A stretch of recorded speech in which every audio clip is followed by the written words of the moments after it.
అమలాపురంలో పొద్దున్నే బంద్ ప్రభావం కనిపించింది. ఆర్టీసీ డిపో ముందు వైఎస్ఆర్సీపీ నేతలు బైఠాయించి బస్సులను అడ్డుకున్నారు. అక్కడి నుంచి పరిస్థితిని మా ప్రతినిధి హరీష్ అందిస్తారు. రెండేళ్ల పాటు ఎదురు చూసినా సరే కేంద్రం ఎట్టి పరిస్థితుల్లో ఆంధ్రప్రదేశ్కు ప్రత్యేక హోదా ఇవ్వదన్న విషయం స్పష్టం కావడంతో ప్రభుత్వాల వైఖరి, కేంద్ర రాష్ట్ర ప్రభుత్వాల వైఖరి నిరసిస్తూ వైఎస్ఆర్సీపీ వాళ్ళ బంద్కు పిలిపించింది, రాష్ట్ర వ్యాప్త బంద్కు పిలిపించింది.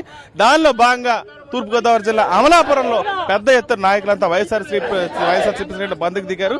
ఈ నేపథ్యంలో మొత్తం డిపో నుంచి వెళ్లే మొత్తం బస్సులన్నీ కూడా నిలిచిపోయి తెల్లవారుజాము నుంచి ఈ బంద్ కొనసాగుతుంది.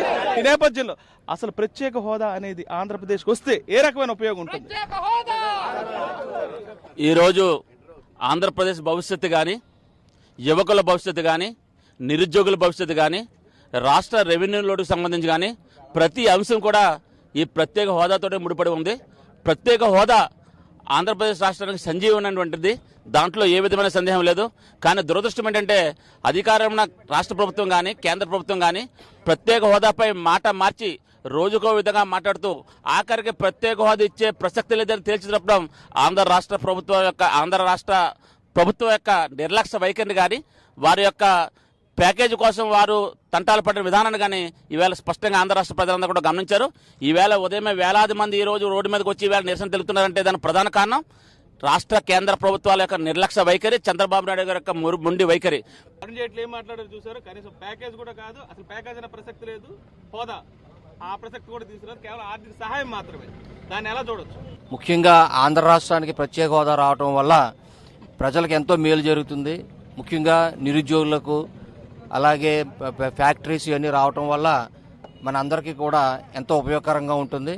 మరి ప్రత్యేక ప్యాకేజీ అంటూనే ఈయన ప్యాకేజీ రూపంలోనే ఈయన ఉంటున్నాడు తప్పించి చంద్రబాబు నాయుడు గారు ఎటువంటి ప్రత్యేక హోదా గురించి ఈయన ప్రయత్నం చేయట్లేదు. ఈ ప్రజలందరూ కూడా గమనిస్తున్నారు. రాబోయే కాలంలో ఆయనకి బుద్ధి చెప్తారని చెప్పేసి అని మేము అందరూ కూడా నమ్ముతున్నాం. మనం ప్రకటించిన ఏదైతే ఆర్థిక సహాయం అనేది ఉందో అసలు నిజంగా వెబ్సైట్ లో కూడా చూసినా సరే ఏ రకమైన కొత్తదనం లేదు. దాన్ని మనం ఎలా తీసుకోవచ్చు?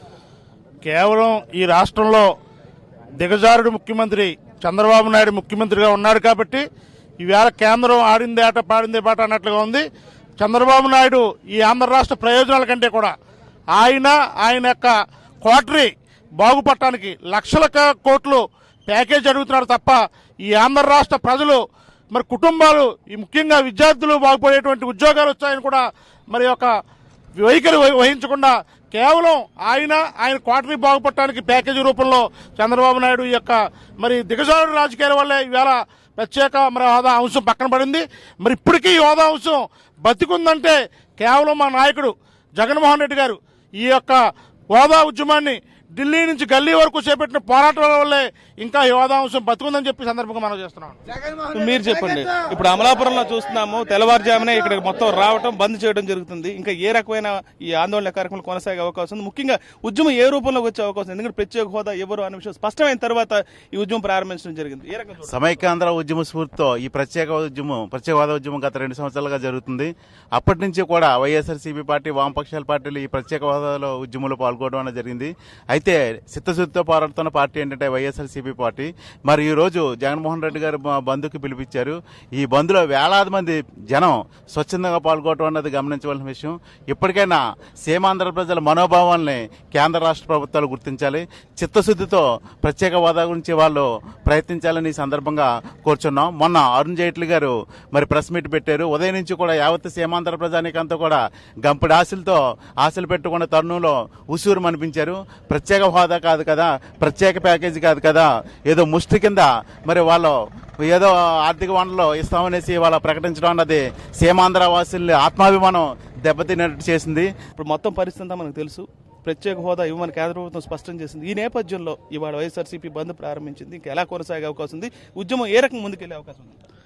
ఆంధ్రుల ఆత్మగౌరవాన్ని ఢిల్లీలో తాగట్టు పెట్టిన ఘనత చంద్రబాబు నాయుడు గారికే దక్కుతుంది. ఒక దగ్గర నుంచి ప్రత్యేక ప్యాకేజీ కావాలని ప్రతి ఒక్కరు ఆంధ్రులు కోరుకుంటూ ఉంటే, ఈయన హోదా కావాలని కోరుకుంటుంటే ఈయన ఒక ప్యాకేజీకే లొంగిపోయి ఆయన ఆదాయాన్ని చూసుకుంటున్నాడు తప్ప ఆంధ్రుల యొక్క ఆత్మగౌరవాన్ని నిలుపుదామనేది ఏ కోసమైనా లేదు.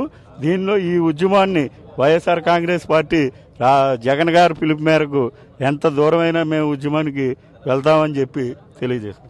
ప్రత్యేక హోదా అనేది ఆంధ్రుల హక్కని, ఇది ఎవరు పెట్టే భిక్ష కాదని వీళ్ళంతా స్పష్టం చేస్తున్నారు. ఎట్టి పరిస్థితుల్లో ఆంధ్రప్రదేశ్ కు ప్రత్యేక హోదా ఎట్టి పరిస్థితుల్లో కేటాయించాలని కోరుతున్నారు.